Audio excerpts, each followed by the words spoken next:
Shri Venkateswara gold తాకట్టులో ఉన్న మీ బంగారాన్ని విడిపించి కొనబడును.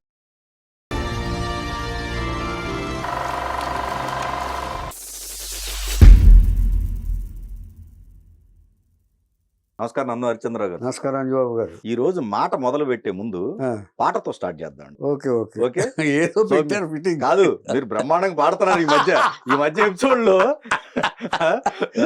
మీరు లేదు ప్రేక్షకులు కూడా నేను భలే పాడుతున్నారే అని చెప్పేసి వాళ్ళు కూడా కామెంట్లు పెడుతున్నారు. పాట నేర్చుకున్నానండి నేను పాటలు అది వాటిని చాలా చక్కగా పాడుతున్నారు. ఓకే సో ఈ రోజు కూడా పాటతో స్టార్ట్ చేసి మాటలోకి వెళ్దామండి. ఓకే ఓకే ఓకే ఆయన ఎవరో కాదు, మాధవ్ పెద్ది సత్యం గారు. అబ్బో అబ్బో సో అసలు ఆయన వాయిస్ అండి, ఆయన లేకపోతే కొన్ని చిత్రాల్లో అసలు ఎంతెందుకు మాయాబజారు ఎస్వి రంగారావు గారికి వాయిస్ లేదు, ఏమండి రమణారెడ్డి గారికి వాయిస్ లేదు, ఆయనే రేలం గారికి ఆయనే.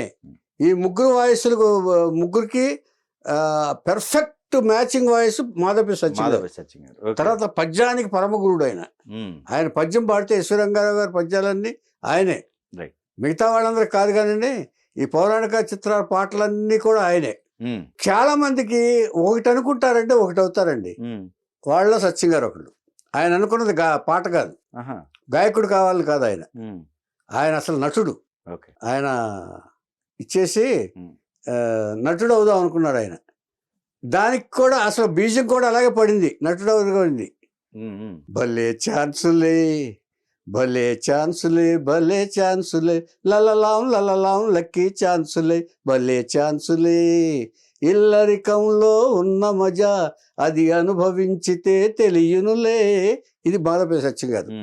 అయ్యయ్యో చేతుల్లో డబ్బులు పోయనే, అయ్యయ్యో జేబులు ఖాళీ ఆయనే.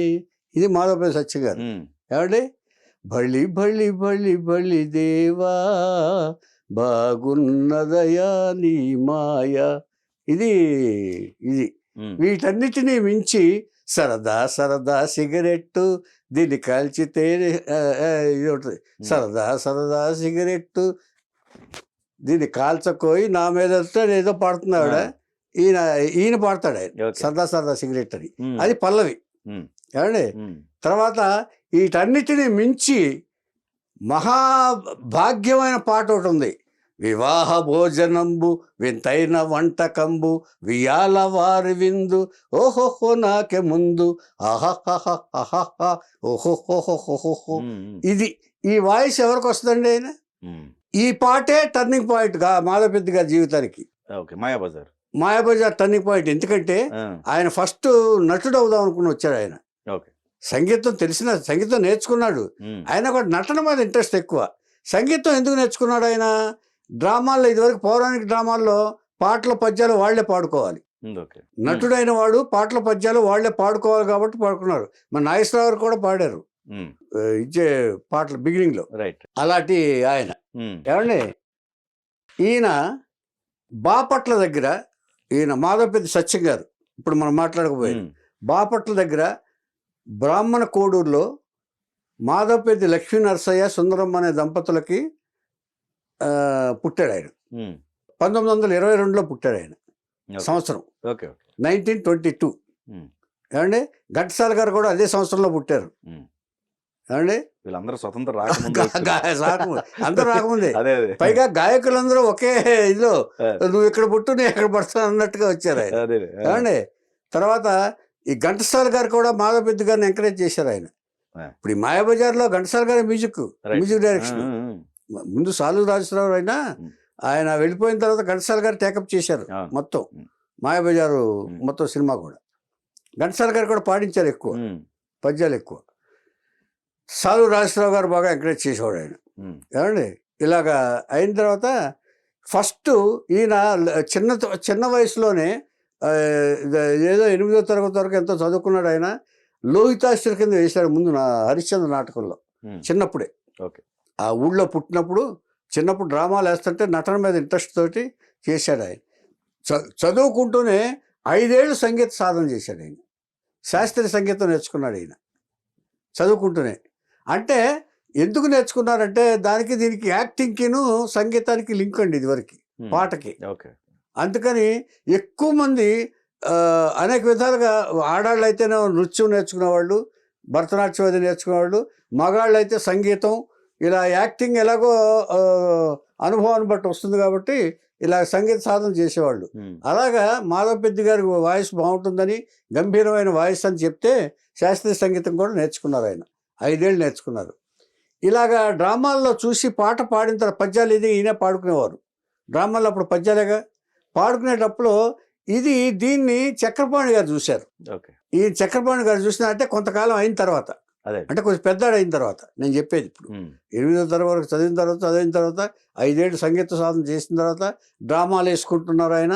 డ్రామాలు వేసుకుంటుండగా ఒక డ్రామాలో ఈయన పాడటం అది వేషం అది చూసి, గెటప్ చూసి చక్రపాణి గారు నువ్వు నాతో రా అని చెప్పేసి మెడ్రాస్ తీసుకొచ్చాడు. అంటే ఎవరు ఏది ఎందుకు ఎలా అవుతాము అనేది మనం అనుకున్నవన్నీ జరగవు అనటానికి ఇది ఒక ఉదాహరణ. ఓకే. మనం కొన్ని అనుకుంటాం, అనుకున్నది జరిగితే మనం దేవుడు అయిపోతాం కదా. కాదు, చక్రపాణి గారు లింక్ అవటం ఏంటి అక్కడ చూడండి. చక్రపాణి గారు లింక్ అవటం అంటే ఏది దేనికి దారి తీస్తుందో నీ భవిష్యత్తుని ఎక్కడో చోట దేవుడు లింక్ చేస్తాడంటానికి ఉదాహరణ ఇది. అంటే మనం విధిని నమ్మాలి. దీన్ని బట్టి కొన్ని చెప్పుకోవాల్సింది ఏంటంటే మనం విధిని నమ్మాలి ఎప్పుడు కూడా. మనమే గొప్ప, మన నిర్ణయాలే గొప్ప అని అనుకోవడం పొరపాటు. అలాగా మాధవ్ పెద్ది గారు అనుకోకుండానే చక్రపాణి గారు తగిలి ఆయన మెడ్రాస్ తీసుకెళ్ళాడు. ఆయన విజయ సంస్థ తీసుకెళ్ళి అప్పుడు షావుకార్ సినిమా తీస్తున్నారు వాళ్ళు. షావుకార్ జానకి ఫస్ట్ పిక్చర్ అది. షావుకార్ తీస్తుంటే దాంట్లో ఒక పిచ్చివాడి పాత్ర ఉంది. ముసలివాడు పిచ్చివాడి పాత్ర, గడ్డం పెట్టుకుని పిచ్చివాడి పాత్ర. ఆ పాత్ర వేయిస్తూ 3 పాటలు పాడించారు. 3 పాటలు పాడించిన తర్వాత ఇక అక్కడి నుంచి ఈ పాటల మీద, ఈ పాటల కంటే నటన చేస్తున్నాడు ఆయన.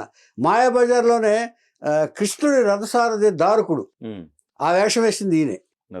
దారుకుడు అంటే మీకు ఇంకా క్లారిటీగా చెప్తా. ఇప్పుడు సుభద్ర నేను కృష్ణుడు ఏం చెప్తాడంటే తన రథసారథిని పిలిచి నువ్వు వీళ్ళని ఘటోత్కచ ద్వైతవనం దగ్గర అక్కడ వదిలేసిరా అని చెప్పి నాగేశ్వరరావు అభిమన్యుడిని సుభద్రని పంపిస్తాడు ఆయన. సుభద్ర వృక్షేంద్రమణి గారు వేశారు, నాగభూషణం. అక్కడే ఘటోత్కచుడు ఎస్వి రంగారావు గారు పరిచయం అవుతుంది. అక్కడికి వదిలేసి వస్తాడు, అక్కడ వదిలేసి రమ్మంటాడు ఈయన. ఇది వీళ్ళిద్దరు కృష్ణుడి మధ్య రథసారథి మధ్య అండర్స్టాండింగ్. అది వాళ్ళకి తెలియదు పలానా చోటకు వెళ్తున్నామని. కానీ అది సేఫెస్ట్ ప్లేస్ అని కృష్ణుడు లీడ్ చేసి వాళ్ళని అక్కడ చేర్చేసి రమ్మంటాడు.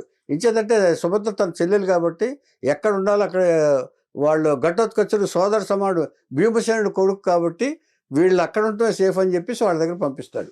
ఇది అక్కడ కథ. దాంట్లో దారుకుడు వేసి పాట పాడతాడు ఆయన వచ్చేటప్పుడు. బడిబడి దేవా అని, బడిబడి దేవా పాట పాడలేదండి ఆ పాట. తర్వాత ఇంకో పాట కూడా మర్చిపోయాను నేను. నాగయ్య గారు వెంకటేశ్వర మహోత్సవంలో వేగరారా ప్రభో వేగరారా, పాచికలు అలవాటు పడిపోయిన తర్వాత వెంకటేశ్వర ఒకరోజు లేట్ చేస్తాడు ఆయన పాచికలు ఆడటానికి. అప్పుడు నాగయ్య గారు పాట పాడతాడు ఆయన. ఆ పాట మాధవ్ పెద్ది గారు పాడింది. సో ఇలాంటి నటులందరికీ మాధవ్ పెద్ది గారి వాయిస్, పైగా మెలోడీ కూడా పాడాడు ఆయన. అలాంటి భక్తి పాటలు పాడాడు ఆయన. పౌరాణికాల పద్యాలన్నీ ఈయన పాడారు ఆయన. సురేష్ గారు ఏమవుతారండి?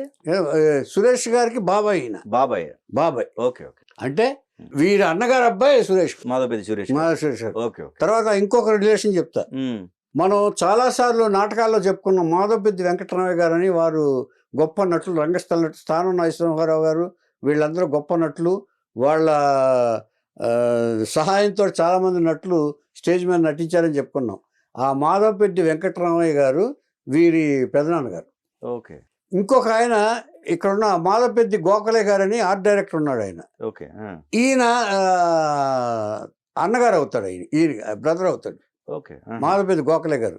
ఆయన పెదనాన్న అవుతారు, ఈయనేమో అన్నగారు అవుతాడు. ఇది రిలేషన్షిప్, ఇండస్ట్రీలో రిలేషన్, మొత్తం ఇండస్ట్రీ రిలేషన్షిప్. ఇది పెద్ద ఫ్యామిలీ. నటకులం, ఓవరాల్ గా కళాకారులు. కరెక్ట్. మాధవ్ పెద్ది వెంకటరావు గారు అంటే పెద్ద పేరు అక్కడ. స్థానం నరసింహరావు గారు వీళ్ళందరూ, అద్దంకి శ్రీరామ్మూర్తి గారు వీళ్ళందరూ కాంబినేషన్స్ అనమాట. వీళ్ళందరూ గుమ్మడి గారు వీళ్ళందరూ తెనాల్లో అక్కడ రామ్ విలాస్ సభలో బాగా అందరూ నాటకాలు వేసిన వాళ్ళు వీళ్ళందరూ. సో వీళ్ళందరూ కళాకారుల కుటుంబం అక్కడ. అందుకనే ఆ వాసన వీడిపోదు వీళ్ళని, వచ్చేస్తారు వీళ్ళు. అలాగే వాళ్ళ సంతానం, వాళ్ళ అన్నగారి సంతానం మాధవపెద్ది సురేష్, మాధవపెద్ది రమేష్ అనే గాయకుడు కూడా ఉండేవాడు, చనిపోయాడు పాపం తక్కువ. రమేష్ గారి చేత కూడా పాడించాం మేము. వీళ్ళందరూ ఇక్కడ సెటిల్ అయ్యారు వాళ్ళు. తర్వాత ఇక అక్కడి నుంచి పాటలు పాడించడం మొదలు పెట్టారు అందరూ. ఇక చెప్పాను కదా ఈ సినిమా పాటలు, ఇక వరుసగా ఆ పాటల అవకాశం వచ్చేసింది. ఈయన నటుడల్లా అకేషనల్లీ నటుడు అయిపోయాడు ఆయన, ఏదైనా అవసరం అయితే తప్ప. అది అక్కడ 2-3 పాత్రలు వేశారు తప్ప అక్కడి నుంచి పాటల్లో బిజీ అయిపోయాడు. ఎక్కువగా పిఠాపురం ఈయన మాధవపెద్ది సత్యం గారు కాంబినేషన్స్ ఎక్కువ పాటలు వచ్చాయి. వీళ్ళిద్దరూ బాగా ఫ్రెండ్స్, బావ అనుకుంటారు. వీళ్ళందరూ ఏం చేశారు, 5 ఏళ్ళు ఏం చేశారని తెలుసండి. వీళ్ళు సినిమాల్లో పనిచేస్తూనే వీళ్ళకి భక్తి ఎక్కువ. విజయవాడలో శ్రీరామనవమి పందిళ్ళు ఉంటాయి, ఆ పందిళ్ళకి వీళ్ళ కచేరీలు పిలిచేవాళ్ళు. దాదాపుగా 7-8 సంవత్సరాలు వీళ్ళు కచేరీలు చేశారండి కలిసి వాళ్ళు. అంటే వాళ్ళు సినిమాలో మాకు ఇది ఉన్నా కూడా, వాళ్ళ అవకాశాలు ఉన్నా కూడా, బిజీ అయినా కూడా పిఠాపురం నాగేశ్వరరావు గారు, మాధవపెద్ది గారు, సత్యం గారు కలిసి దాదాపుగా 5-6 ఏళ్ళు విజయవాడలో కచేరీలు చేశారు శ్రీరామ పందిళ్ళకి. వీళ్ళు తీసుకెళ్ళేవాళ్ళు. అంటే రెగ్యులర్ అనమాట. అంటే కొన్ని పందిళ్ళు ఉంటాయి కదండి, రెగ్యులర్గా కొన్ని సంవత్సరాలకు ఈ డేట్లు మీరు పెట్టుకోండి సార్ శ్రీరామ డేట్స్ అని డేట్స్ ఇచ్చేసేవాళ్ళు. అలాగ కంటిన్యూస్గా కొన్ని సంవత్సరాలు చేశారు వాళ్ళు. అలాగ కచేరీలు వీళ్ళిద్దరు కలిసి చాలా ఊళ్ళల్లో చేశారు, ఇక్కడే కాదు చాలా ఊళ్ళల్లో చేశారు. అలాంటి కాంబినేషను. తర్వాత ఇప్పుడు నేను పాటలు పాడాను కదండి, ఈ వివాహ భోజనం తర్వాత ఆయన గాయకుడిగా స్థిరపడిపోయాడు. మంచి పేరు వచ్చేసేటప్పటికి ఇక ఆయన వదిలిపెట్టలే. ఇక రంగారావు గారికి నువ్వు తప్ప ఎవరో లేరు నాయన ఈ తప్ప అన్నట్టుగా రంగారావు గారి వాయిస్ ఇదైపోయింది. ఇక ఈ రమణారెడ్డి గారికి మ్యాచింగ్ వాయిస్ అయిపోయింది, ఈయనకి మ్యాచింగ్ వాయిస్ వచ్చినా కూడానండి ఆ వాయిస్ మాత్రం మారలేదు ఆయనకి. దానికి ఉదాహరణ కృష్ణవంశీ గారు సింధూరం అనే చిత్రంలో తీస్తూ ఈ చేత పాడించారు. సంక్రాంతి పండుగ వచ్చిందో అంటూ ఒక పాట పాడించారు ఆయన. అది కూడా మంచి పేరు వచ్చింది ఈయనకి. 75వ సంవత్సరంలో, ఈయనకి 75వ సంవత్సరంలో ఆ పాట పాడింది. ఆ పాట పాడింది. చూడండి ఎంత ఓపిక. అంటే కళాకారుడికి ఒక అవకాశం వచ్చిందంటే ఎంత హుషారుగా పాడతారంతరి. తర్వాత బాలసుబ్రహ్మణ్యం గారు ఒక మంచి పని చేశారు. ఈ పాత గాయకులందరినీ, పాత గాయని మండలందరినీ తీసుకొచ్చి ఒక జుగల్బందీ లాగా ఒక ఏర్పాటు చేసి ఒక ప్రోగ్రాంలో అందరూ వాడు పాడిన పాటలన్నీ పాడించి ఒక ప్రోగ్రాం చేశారు బాలసుబ్రహ్మణ్యం. తర్వాత ఈయన పాత రామదాస్ చిత్రంలో కబీర్ వేషం కూడా వేశారు. కబీర్ వేషం వేసి పాటలు పాడారు ఈయన, ఎవరు సత్యం గారు. ఆ తర్వాత ఇంత చేసిన తర్వాత ఇక 75 బేట ఇదైన తర్వాత ఇక అవకాశాలు తగ్గిన తర్వాత బాలు గారు వచ్చి మొత్తం ఇక అన్ని వాయిస్లో ఆయనే పాడిన తర్వాత ఇక అంటే 75వ వేట కూడా ఆయనకు ప్రిఫరెన్స్ ఇచ్చారు.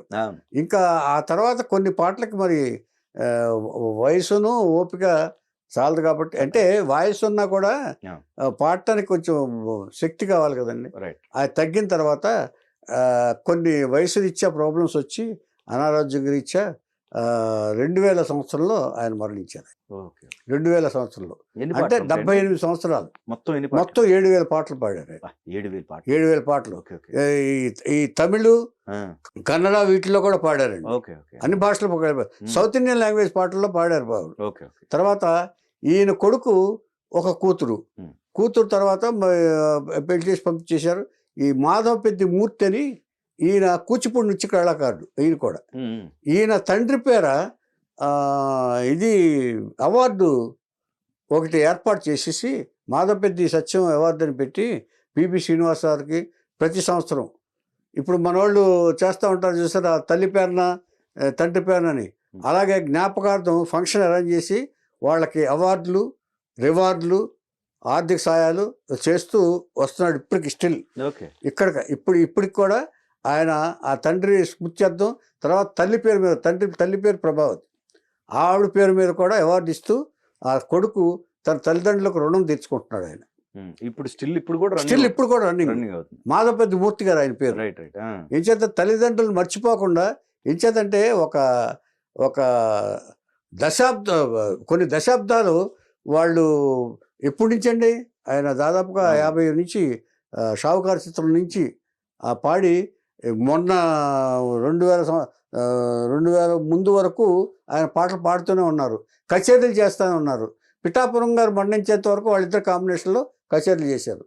పిఠాపురం గారు ముందు పోయారు, తర్వాత ఆయన పోయారు. Okay okay. అంచేత ఆయన తండ్రి తల్లి స్మృత్యర్థం వాళ్ళు అవార్డులు ఇస్తూ ఆయన తన రుణాన్ని తీర్చుకుంటున్నాడు మాధవ పెద్దిమూర్తి గారు. సో ఇలాంటి గాయకుడు ఉన్నందుకు మనం అంటే ఎలా చెప్పుకోవాలంటే ఒక వివాహ భోజనం పాట ఒక్కటి చాలా ఆయన జీవితానికి. అవునండి.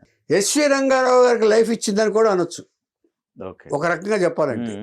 ఏం చేద్దంటే పాట అండి, ఇప్పుడు ఘంటసాల గారు సగం 50% వాళ్ళ ఆత్మ నాగేశ్వరరావు గారికి రామారావు గారికి. వాళ్ళ వల్ల కూడా రామారావు గారికి నాగేశ్వరరావు గారికి కొంత ఇది వస్తుంది.